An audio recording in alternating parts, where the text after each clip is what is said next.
اعوذ باللہ من الشیطان الرجیم بسم اللہ الرحمن الرحیم وما ارسلناک الا رحمتا للعالمین۔ ہم اپنے پیارے نبی کے والد محترم کی بات کر رہے ہیں کہ ایک روایت میں آتا ہے کہ حضرت عبد المطلب حضرت عبداللہ کو لے کر جب نکاح کے لیے چلے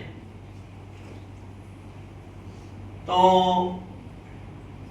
وہب ابن عبد مناف کی لڑکی تھی حضرت آمینہ، اور ان کے چچا یعنی وہب ابن عبد مناف کے بھائی وہیب ابن عبد مناف ان کی پرورش میں تھی۔ تو عبد المطلب نے اپنے بیٹے عبداللہ حضرت عبداللہ کا رشتہ طے کیا حضرت آمینہ سے جو وہب ابن عبد مناف کی بیٹی تھی، اور ان کے بھائی وہیب ابن عبد مناف ان کی ایک بیٹی تھی جن کا نام تھا حالہ، ان سے خود کا نکاح کا پیغام دیا عبد المطلب نے۔ ایک ہی مجلس میں دونوں نکاح ہوئے، باپ اور بیٹے کے۔ خیر، عبداللہ ابن عباس رضی اللہ تعالیٰ عنہ فرماتے ہیں کہ جب نکاح کے لیے جا رہے تھے نا تو راستے میں ایک یہودی عورت کی نظر پڑی جو توریت انجیل کی جانکار تھی۔ حضرت عبداللہ کے اوپر نظر پڑی، اس نے دیکھا کہ پیشانی چمک رہی ہے، یہ نور نبوت ہے۔ اس نے کہا عبداللہ 100 اونٹ دوں گی، میرے ساتھ رات گزار لے۔ حضرت عبداللہ نے ایک شعر پڑھا جس کا ترجمہ ہے کہ حرام کام سے تو موت بہتر ہے، حرام کام سے تو موت بہتر ہے، وہ کام جس کے لیے تو بلاتی ہے وہ حلال نہیں ہے۔ پھر ایک شعر اور پڑھا جس کا ترجمہ ہے کہ کریم النفس آدمی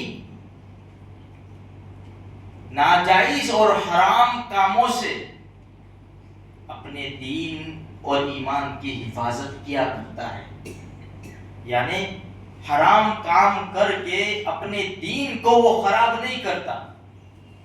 یہ کہہ کر آگے چلے گئے۔ حضرت آمینہ سے نکاح ہوا، 3 دن وہاں رہے حضرت عبداللہ۔ جب واپس آ رہے تھے تو چونکہ وہی راستہ تھا اسی عورت کے اوپر گزر ہوا، اس نے دیکھا تو قریب آئی، عبداللہ کہاں گئے تھے؟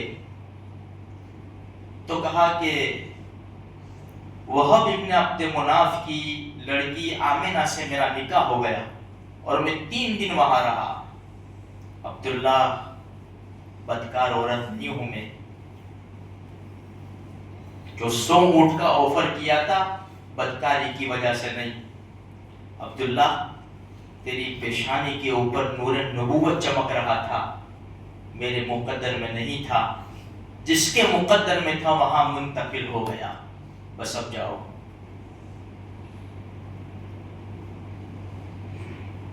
تو یہ نور نبوت اوپر سے چلا آ رہا تھا۔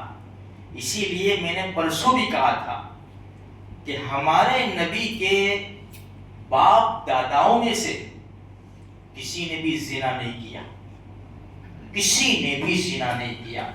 اور یہاں حضرت عبداللہ کی تاریخ دیکھو، فوراً انکار کر دیا کہ کریم النفس آدمی اپنے دین کی حفاظت کرتا ہے اور حرام کام نہیں کرتا۔